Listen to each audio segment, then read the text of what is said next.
C'est bien, donc on va lire dans le psaume 119 et on lit à partir du verset 105. Donc je commence la lecture, puis s'il y en a qui veulent suivre, vous pouvez le faire. Ta parole est une lampe à mes pieds et une lumière sur mon sentier. Je jure et je le tiendrai d'observer les lois de ta justice.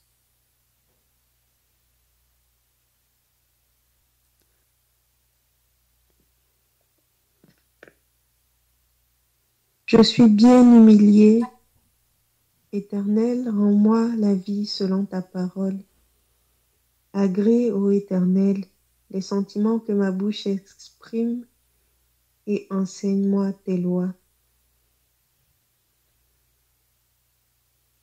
Ma vie est continuellement exposée, et je n'oublie point ta loi. Les méchants me tentent des pièges, et je ne m'égare pas loin de tes ordonnances. Tes préceptes sont pour toujours mon héritage, car ils sont la joie de mon cœur. J'incline mon cœur à pratiquer tes statuts, toujours jusqu'à la fin. Je hais les hommes indécis et j'aime ta loi. Tu es mon asile et mon bouclier. J'espère en ta promesse.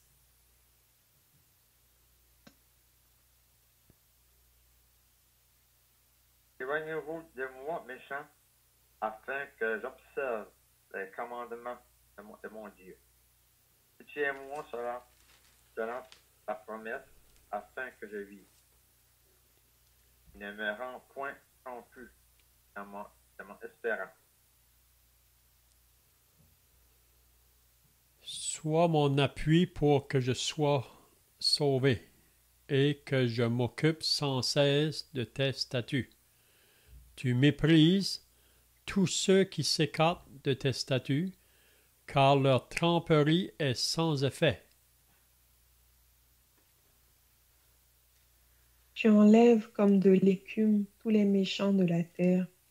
C'est pourquoi j'aime tes préceptes. Ma chair frissonne de l'effroi que tu m'inspires et je crains tes jugements. Amen. C'est bien, donc, si vous étiez là la semaine passée, on avait regardé à partir du verset 97. Puis le psalmiste disait « Combien j'aime ta loi! Elle est tout le jour l'objet de ma méditation. » Donc, on avait vu que dans tout le psaume, vraiment 119, c'est ça la pensée là, de celui qui l'a écrit. L'importance de lire la parole, de méditer la parole, de chercher à comprendre les voies et les pensées de Dieu, puis ensuite de vouloir mettre en pratique la parole. Donc on voit que celui qui a écrit ce psaume, c'est ça son exercice, c'est ça son désir. Puis on voyait aussi que parce qu'il veut obéir à la parole de Dieu, il rencontre sur son chemin de l'opposition. On voit ça à plusieurs reprises dans le psaume 119. Les méchants qui viennent pour détourner celui qui veut obéir à la parole. On avait dit que le méchant, c'est celui qui n'est pas sauvé, c'est celui qui n'a pas cru en Dieu. Donc, il est toujours dans le royaume des ténèbres et la parole de Dieu n'a aucun attrait pour lui. Puis, on peut se rappeler, pour nous qui sommes sauvés, qu'autrefois, nous marchions aussi dans ce chemin-là. C'est ça que l'apôtre Paul dit dans l'Épître aux Éphésiens. Nous aussi, nous étions de leur norme. Et on marchait autrefois selon les convoitises de notre chair et de nos pensées. On était par nature des enfants de colère, des fils de la rébellion. Mais c'est seulement la grâce de Dieu qui est venue sur nous. Puis on peut remercier le Seigneur ce soir qu'on a répondu à son appel. On a simplement mis notre confiance dans le sacrifice du Seigneur Jésus à la croix pour le pardon de nos péchés et pour avoir la vie éternelle qui promet à tous ceux qui vont croire en lui. Donc c'est la raison pourquoi que maintenant qu'on est né de nouveau ou qu'on est un enfant de Dieu, l'Esprit de Dieu habite en nous, il nous donne ces désirs-là, de vouloir lire la parole, de vouloir la méditer. Puis on avait vu la semaine passée que la parole de Dieu, vraiment, si on la lit et qu'on la médite, on va apprendre à connaître les pensées et les voies de Dieu. Donc ça va nous donner la sagesse de Dieu dans nos vies. Même, ça va nous donner une intelligence selon Dieu. Puis on avait dit que le commencement de la sagesse, c'est la crainte de Dieu, puis l'intelligence, c'est de s'éloigner du mal. Donc, plus qu'on s'approche de Dieu, plus on s'éloigne du mal. Si on s'éloigne de Dieu, on va aller vers le mal. Mais en s'approchant de Dieu, on va se détourner du mal. Donc, le Seigneur nous donne cette sagesse qui vient d'en haut pour pouvoir marcher là, dans ses voies. Donc, ce soir, à partir du verset 105, là, le psalmiste va nous dire « Ta parole est une lampe à mes pieds.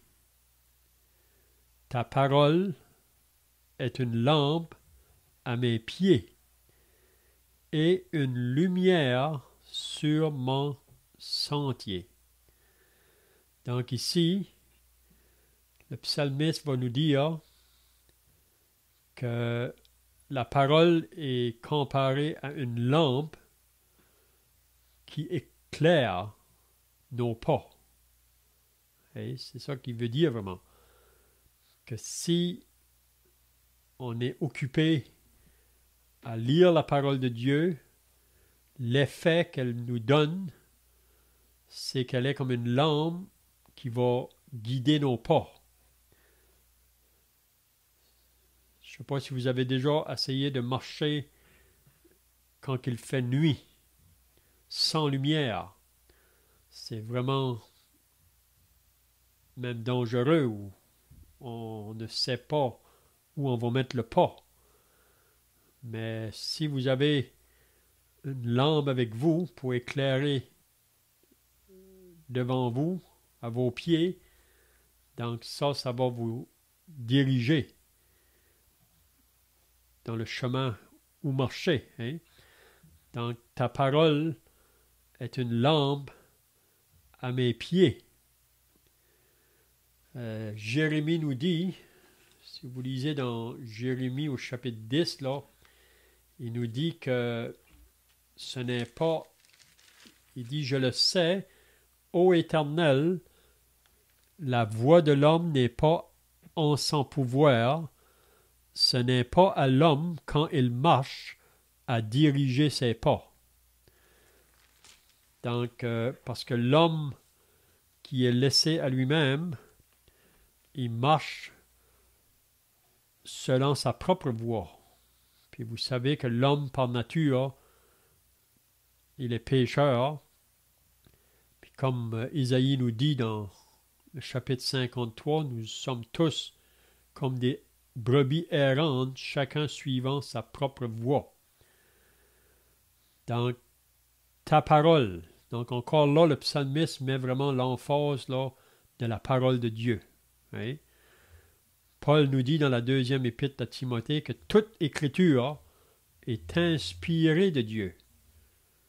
Puis il y a 4 choses qu'elle fait dans la vie de celui qui va la lire là. l'Écriture, elle va nous enseigner. Elle va nous convaincre. Elle va nous corriger. Elle va nous instruire afin que nous soyons des hommes et des femmes de Dieu accomplis à toute bonne œuvre. Donc, ta parole est une lampe à mes pieds et une lumière sur mon sentier. Donc, elle va nous éclairer afin qu'on prenne le bon chemin, si on peut dire. Dans l'épître de Paul aux Romains, je ne sais pas si vous vous rappelez, là, mais dans le chapitre 3, Paul parle à propos des pieds. Peut-être qu'on pourrait le lire, là. Romains, au chapitre 3.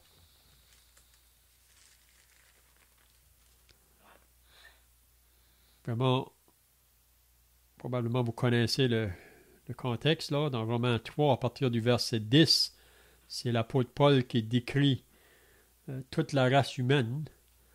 Puis il va nous dire qu'il n'y a, selon qu'il est écrit, il n'y a point de juste, pas même un seul. Nul n'est intelligent, nul ne cherche Dieu. Tous sont égarés, tous sont pervertis. Mais le verset que je voulais lire, là, c'est le verset 15. En parlant des pieds, là, il dit « Ils ont les pieds légers pour répandre le sang. La destruction et le malheur sont sur leur route.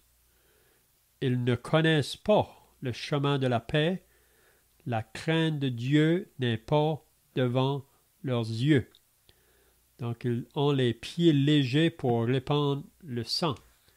Puis vous savez que chacun de nous, avant la conversion, ou toute personne qui n'est pas née de Dieu, vous savez, on est associé à ce que Paul nous dit ici, là. Que par nature, on ne cherche pas Dieu, on est égaré, on est perverti, on ne fait pas le bien. Puis même qui nous dit ce qui sort de notre bouche, et c'est vraiment mauvais, parce qu'on est associé au royaume des ténèbres. Mais après qu'on est né de nouveau, qu'on est sauvé, il y a un grand changement qui prend place. C'est ça que Paul dit dans la deuxième épître aux Corinthiens. Si quelqu'un est en Christ, il est une nouvelle créature, les choses anciennes sont passées, toutes choses sont devenues nouvelles, et tout cela vient de Dieu. Donc, si quelqu'un dit être né de nouveau, il a dû avoir un changement dans sa vie. Le changement peut varier avec chacun, mais toute personne née de nouveau, c'est une vie nouvelle qui commence, puis des désirs, des nouveaux désirs qui prennent place, puis c'est dans le but là de connaître à propos des pensées de Dieu et des voies de Dieu. Si on va dans Romains 10, il nous parle encore des pieds là. Mais on pourrait dire qu'il parle des pieds de ceux qui apportent la bonne nouvelle. Oui. Si on lit au verset 14 du chapitre 10,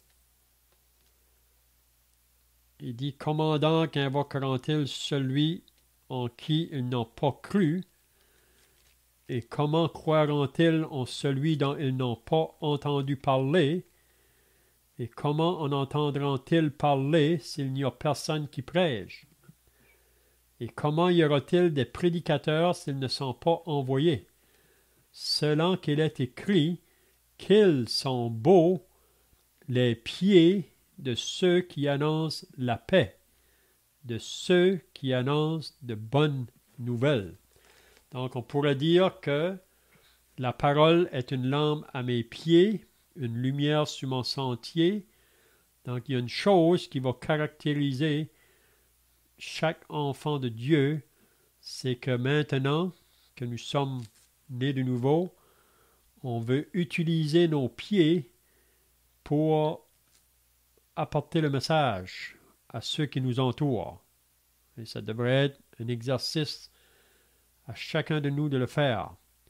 Ça peut varier selon nos capacités, selon nos mesures, mais ça devrait être le désir de chaque enfant de Dieu de communiquer la parole de Dieu autour de nous. On sait que on peut avoir deux réactions quand on va avec la parole de Dieu. C'est soit que la personne à qui on annonce la parole rejette ou repousse, mais pour d'autres, ils peuvent la recevoir. Donc, notre responsabilité à nous, c'est simplement de jeter la semence. Donc, je ne sais pas si quelqu'un a d'autres pensées ici, là, quand on dit « Ta parole est une lampe à mes pieds et une lumière sur mon sentier ». Quelqu'un a des pensées là, à ajouter? En fait, peut-être une clarification qu'on pourrait faire. Léon, je te laisserai la faire si tu le veux. C'est l'idée que tu as mentionné que lorsqu'on est de nouveau, il y a un grand changement qui s'opère. Tu as mentionné aussi qu'on a des nouveaux désirs, on a le désir de lire la parole, on a toutes sortes de choses qui se produisent. Et il y a certaines personnes qui utilisent cette pensée à tort, en laissant entendre que lorsqu'on est de nouveau, on ressent quelque chose, que c'est presque comme si on flottait au-dessus du sol, on voit des apparitions, il y a toutes sortes de choses, on va dire presque magiques qui interviennent ou qui arrivent, mais c'est pas ma perception ni ma connaissance de ce que les Écritures enseignent. Donc, je voulais juste clarifier que ce désir nouveau dans le cœur du croyant, c'est qu'il aime Dieu, donc il veut connaître Dieu et l'Esprit le pousse à connaître Dieu. Et comme tu le mentionnais, dans Timothée, toute écriture est utile pour enseigner, corriger, convaincre, instruire. Donc, la parole est cet outil que Dieu met à notre disposition et qu'il rend compréhensible notre esprit par son esprit et par lequel il nous transforme. Donc, je ne sais pas si ça correspond bien à ta pensée là-dessus. Oui, c'est ça. Parce que quand il dit « Ta parole est une lampe à mes pieds », donc pour que la parole soit une lampe à mes pieds, il y a une chose qui est nécessaire que je fasse à chaque jour, c'est que je passe un temps dans la parole. Et pour qu'elle puisse être une lampe à mes pieds. Donc en lisant la parole, c'est que petit à petit, si on est nouvellement sauvé, l'Esprit de Dieu qui habite en nous nous fait comprendre les pensées et les voies de Dieu. Donc, peut-être qu'avant d'être sauvé, pas peut-être, on pourrait dire avant d'être sauvé, on marchait dans des chemins qui étaient contraires à Dieu. Puis, on n'était pas même conscient souvent. Mais après qu'on est sauvé, l'Esprit de Dieu en nous, donc, en lisant la parole, elle va diriger nos pas. Elle va nous éclairer dans des chemins qu'autrefois on allait, mais maintenant, on ne veut plus aller dans ces endroits-là parce que c'est contraire à la volonté de Dieu. Donc, ta parole est une lampe à mes pieds, une lumière sur mon sentier. Jésus a dit, je suis la lumière du monde. Celui qui me suit ne marchera pas dans les ténèbres, mais il aura la lumière de la vie. Donc, en suivant le Seigneur Jésus qui est la véritable lumière, donc, on va être gardé dans le chemin. Puis aussi, il ne faut pas oublier que nous aussi, comme croyants, Jésus a dit, vous êtes la lumière du monde. Donc, on est une lumière pour éclairer ceux qui sont toujours dans les ténèbres. Puis Jésus a dit qu'on ne prend pas une lampe pour la mettre sous le lit ou sous le boisseau, mais on la met sur le chandelier pour qu'elle éclaire ceux qui entrent dans la maison. Donc, en étant occupé avec le Seigneur Jésus qui est la lumière, ça va se refléter dans notre vie nous-mêmes. Puis même Paul dit dans l'Épître aux Philippiens, il ne nous compare à des flambeaux. On est comme des flambeaux qui brillent dans un monde de ténèbres. Donc, je ne sais pas si vous avez d'autres pensées là, au verset 105. Sinon, on va continuer. Au verset 103, il dit que on va reculer un petit peu. Que ta parole soit douce à mon palais, plus que le miel à ma bouche. Pourquoi j'ai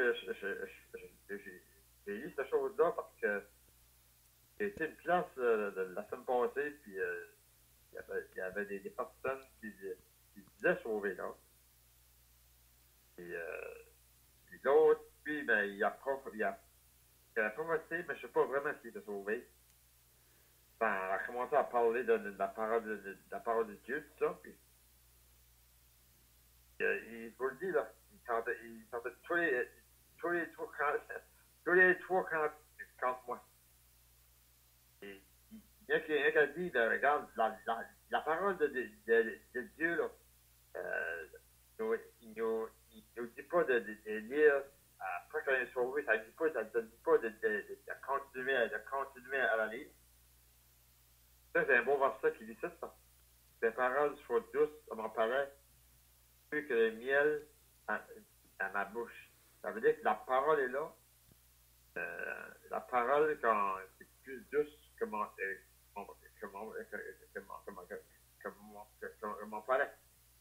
Je pense que j'ai assez comment je remets ça, j'ai lu assez comme découragé à penser personne qui a déjà prophétisé parle demain. Bon. Et j'ai dit, la parole de Dieu est là. Elle est là pour lire, pour nous instruire de la vie. De montrer sur les chemins, si on voit c'est un méchant chemin, on va lire la parole de Dieu, puis il va les ramener. Moi, j'ai dit, je peux pas comprendre que vous parlez de mal. Après, ils m'ont dit, mais le Seigneur est mort à la croix. Après, le Seigneur est mort à la croix, on est sauvé, on fait ce qu'on veut. Voyant là, j'ai dit, c'est pas ça que la Bible m'enseigne. La Bible m'enseigne, là, que la personne qui est sauvée, il va suivre le pas embrasser. Il va embrasser, connaît ses brebis. Il est, lui, j'ai dit, moi, ça m'a fait comme découragé à penser des livres. Quelqu'un qui professe de même et qui parle de même. J'ai dit à Dieu, il y a de quoi de rendre avec vous autres. Ça marche pas, ça marche pas avec ta parole de Dieu. C'est des choses qui me blessent pareil, hein. C'est ça. Mais si on lit la première épître de Jean, Jean nous parle à propos de personnes qui disent qu'ils sont dans la lumière ou qu'ils disent qu'ils sont sauvés, mais que leur vie continue toujours dans la voie du péché. Donc Jean nous dit dans sa première épître, Jean est très clair, il veut nous faire comprendre que si on est dans la lumière, on va marcher comme des enfants de lumière. Si on n'est pas dans la lumière, on est dans les ténèbres, donc on marche comme les enfants des ténèbres. Donc 1 Jean 1, 5, là, on lit la nouvelle que nous avons apprise de lui et que nous vous annonçons, c'est que Dieu est lumière et qu'il n'y a point en lui de ténèbres. Donc Jean veut mettre ça bien clair. Il n'y a pas de gris. C'est les ténèbres ou la lumière. La lumière ou les ténèbres. Donc, Dieu est lumière, il n'y a point en lui de ténèbres. Qu'est-ce qu'il dit après? Si nous disons que nous sommes en communion avec lui et que nous marchions dans les ténèbres, nous mentons et nous ne pratiquons pas la vérité. Mais si nous marchons dans la lumière, comme il est lui-même dans la lumière, nous sommes mutuellement en communion et le sang de Jésus, son Fils, nous purifie de tout péché. Donc, si quelqu'un dit qu'il est dans la lumière, donc il devrait marcher comme des enfants de lumière. Puis si vous lisez Jean 1, Jean 2, là encore, là, Jean nous dit le contraste, si on peut dire, entre ceux qui sont dans la lumière et ceux qui sont dans les ténèbres. Donc, ce n'est pas tous ceux qui me disent « Seigneur, Seigneur » qui entreront dans le royaume des cieux. C'est ça que Jésus a dit, hein?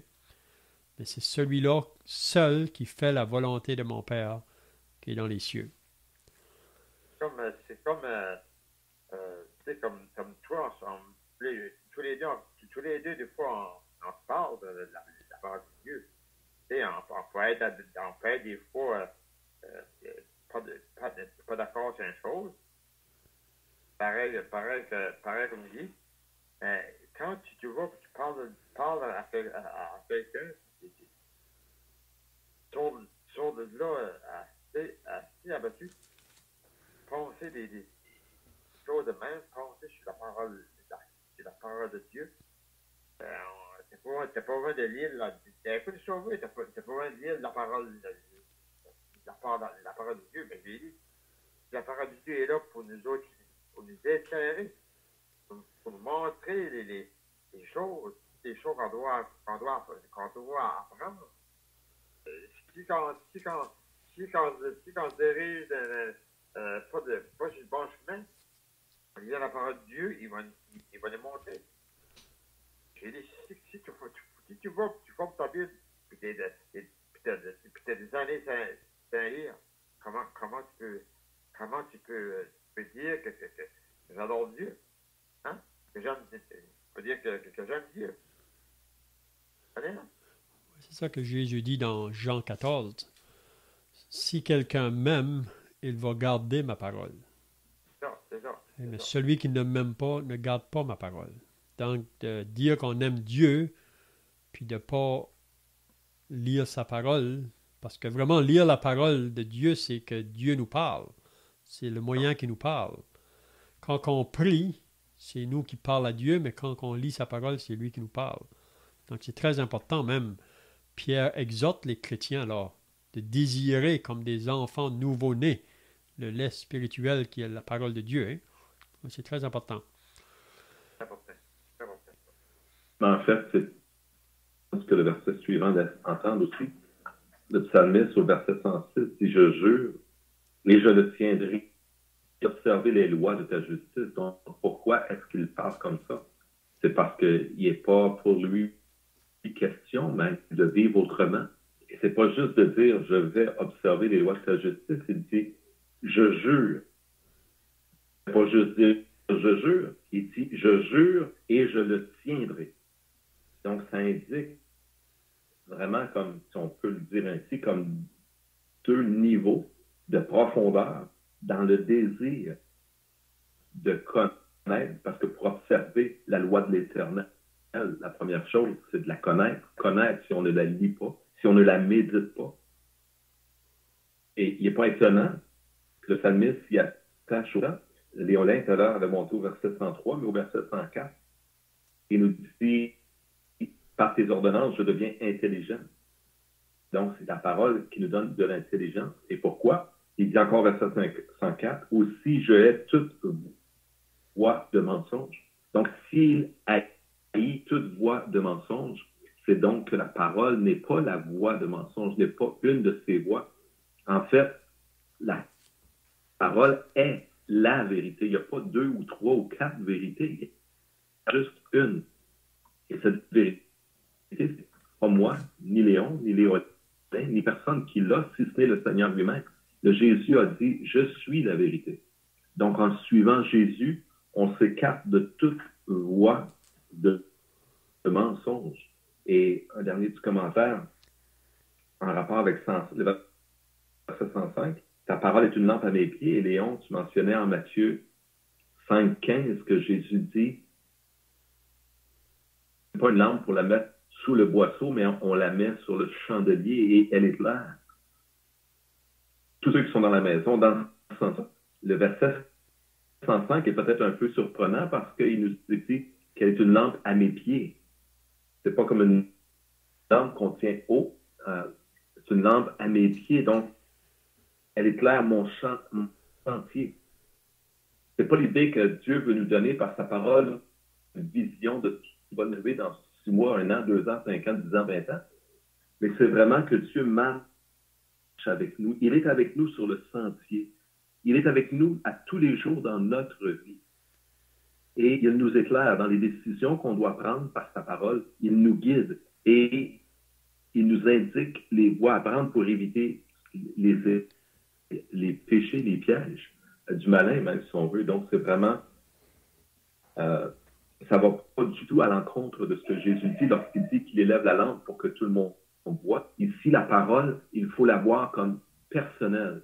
C'est l'outil que Dieu utilise pour nous enseigner et à nous personnellement. Donc, c'est pas question de seulement ce qu'on entend dire et que tout le monde entend dans une prédication, ou comme ce soir, plusieurs personnes qui écoutent peut-être. C'est vraiment l'idée que Dieu est avec nous par sa parole jour à jour, pas à pas sur notre sentier, il est avec nous et il nous conduit. C'est la pensée aussi qui, selon moi, est colportée par ce verset 105.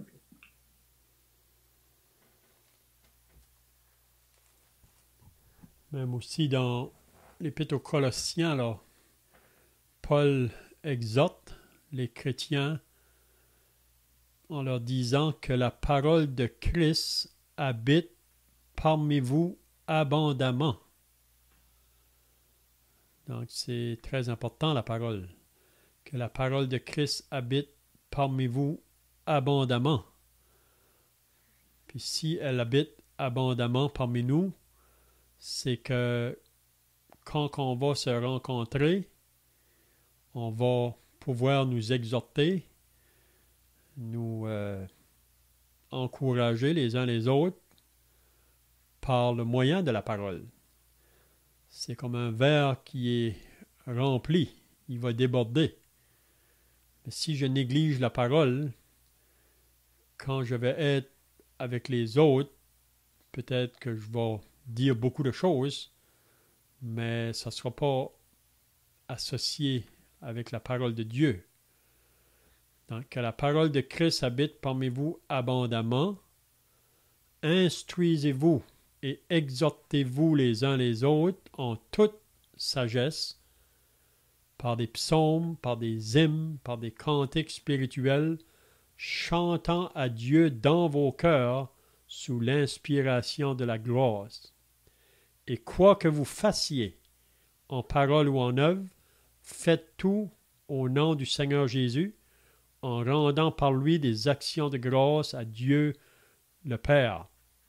Donc ici, Paul exhorte les chrétiens de Colosse, même dans l'Épître aux Philippiens, il nous dit un peu, dans Éphésiens, je veux dire, il dit un peu la même chose, que la parole de Dieu demeure en vous abondamment. Hein? Donc, c'est très important, la parole, c'est ça que le psaume 119 veut nous faire comprendre, que avoir du temps, on sait qu'on vit dans des jours qui ne sont pas faciles, des jours où que le monde est beaucoup vite, mais pour le croyant, c'est bien d'avoir un temps chaque jour à part pour la lecture de la parole, pour pouvoir ensuite la partager avec d'autres. Donc, si on va au verset 107, maintenant, il va dire « Je suis bien humilié. Éternel, rends-moi la vie selon ta parole. » Donc, qu'est-ce qu'il veut dire ici quand il dit « Je suis bien humilié ». Puis là, ensuite, il dit « Éternel, rends-moi la vie selon ta parole. » Qu'est-ce qu'il veut nous dire ici? On pourrait voir deux choses.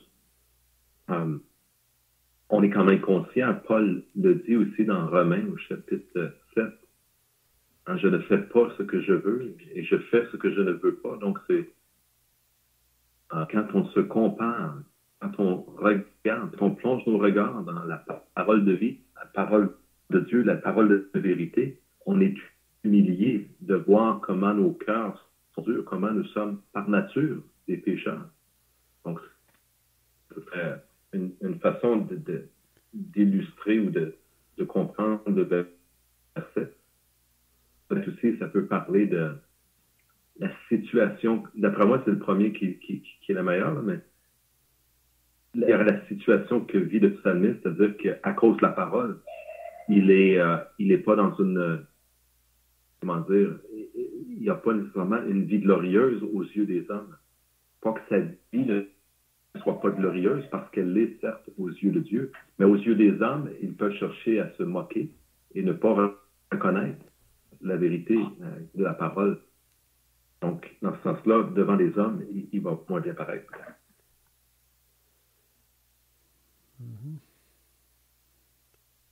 C'est bien d'être dans une attitude d'humilité. On est beaucoup exhorté dans la parole de Dieu.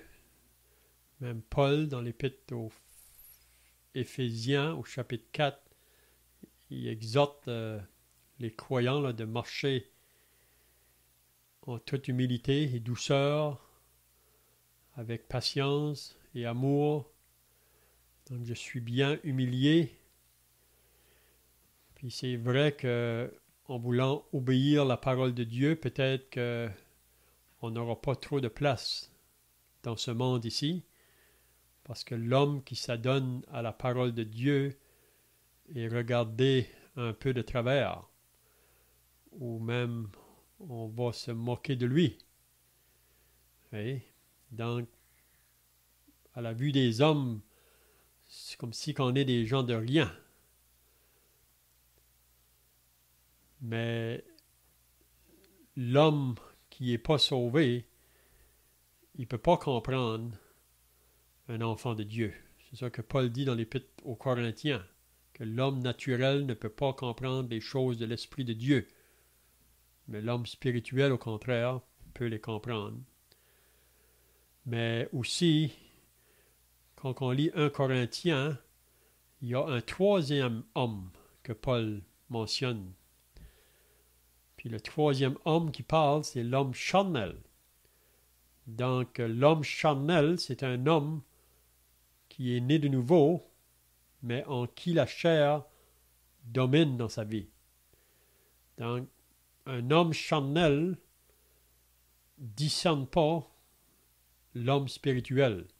Puis on peut voir ça même à Corinthe, qu'à cause qu'ils étaient dans cette condition-là, ils ne reconnaissaient pas vraiment l'homme spirituel. Mais ici, je suis bien humilié.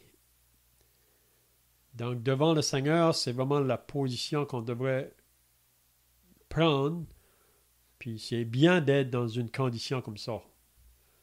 Et parce que le moment qu'on a une trop haute opinion de nous-mêmes, il y a le danger de s'éloigner.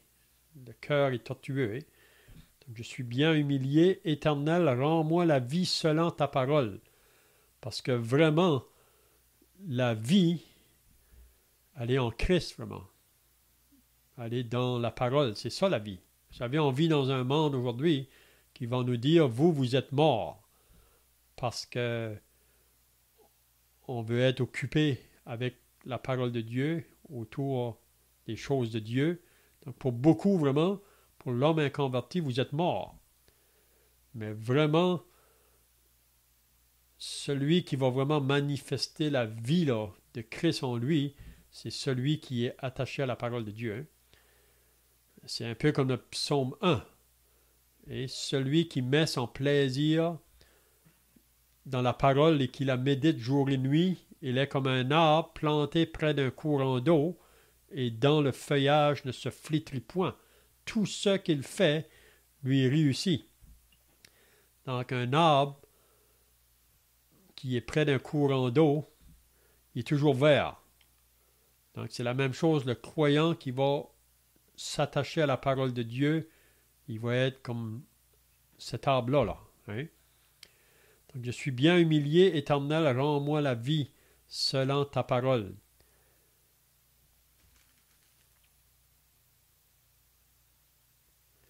Verset 108. Agrée, ô Éternel, les sentiments que ma bouche exprime, et enseigne-moi tes lois. Donc, qu'est-ce qu'il veut dire?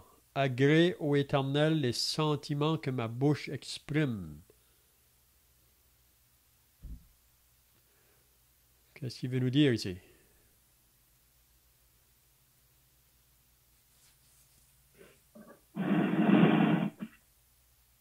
On peut penser qu'on a des pensées, on a des sentiments à l'intérieur de nous.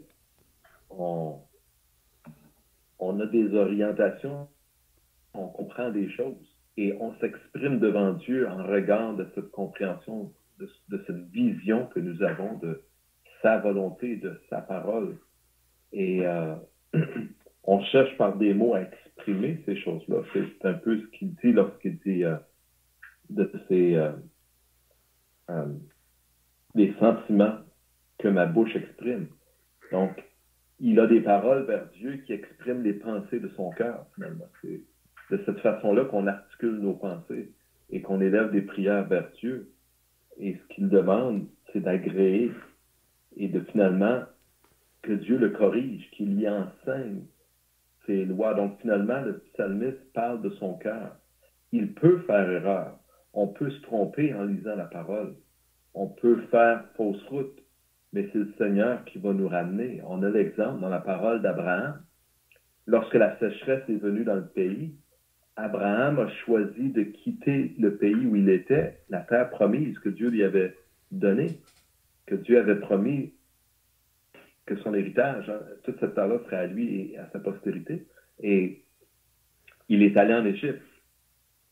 Mais Dieu est intervenu et a ramené Abraham dans la terre promise. Donc, Dieu l'a ramené sur le bon chemin. Donc, on peut s'égarer, on peut s'écarter et on va le faire. On va tomber, on est pécheurs, mais Dieu est avec nous, il nous garde et il va nous ramener. Et c'est la pensée, le désir du psalmiste qui l'exprime ici. Là. Enseigne-moi tes lois. Donc, il veut vraiment demeurer enseignable par Dieu. Il veut que Dieu lui parle. Oui, c'est ça. Il veut que ses pensées soient en accord avec les pensées de Dieu. Et c'est vraiment ça. Il voudrait que toute chose qu'il fait, que Dieu soit agréé là, dans les choses qu'il va faire. Ça va rendre gloire à Dieu. Parce qu'on a une nature en nous qui est contraire. Mais si on est vraiment sincère, honnête, dans notre cœur, on a un désir de faire la volonté de Dieu. Donc, en faisant connaître ça à Dieu, il va vraiment nous enseigner la voie dans laquelle on doit marcher. Oui. Oui. Je vois que le temps est passé là.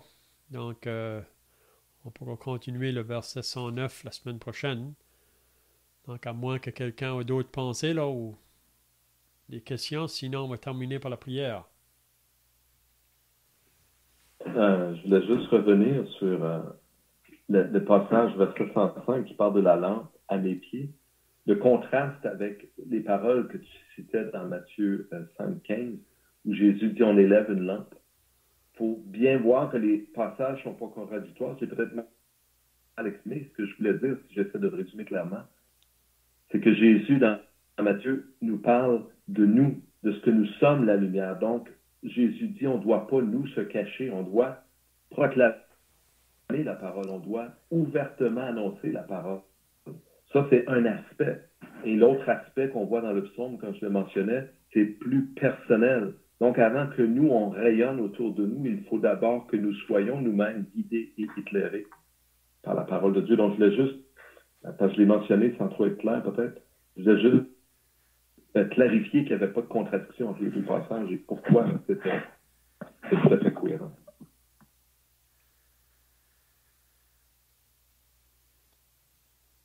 Eh bien, on va terminer par la prière. Notre Dieu et notre Père, nous voulons maintenant nous approcher devant ta sainte présence à la fin de cette méditation de ta parole, afin de te remercier et te rendre grâce que tu nous apprends à connaître tes pensées et tes voies quand que nous sommes à écouter ta parole ou à la lire. Donc aide-nous davantage afin que nous puissions avoir toujours des pensées qui sont en accord avec tes pensées. Donc nous voulons te remercier encore pour ta parole. Et on veut te prier ta bénédiction sur tous ceux qui étaient présents ce soir. Bénis ta parole à nos cœurs et que dans les jours qui vont suivre, on pourra l'utiliser pour marcher dans notre chemin. Nous t'en prions au nom du Seigneur Jésus. Amen.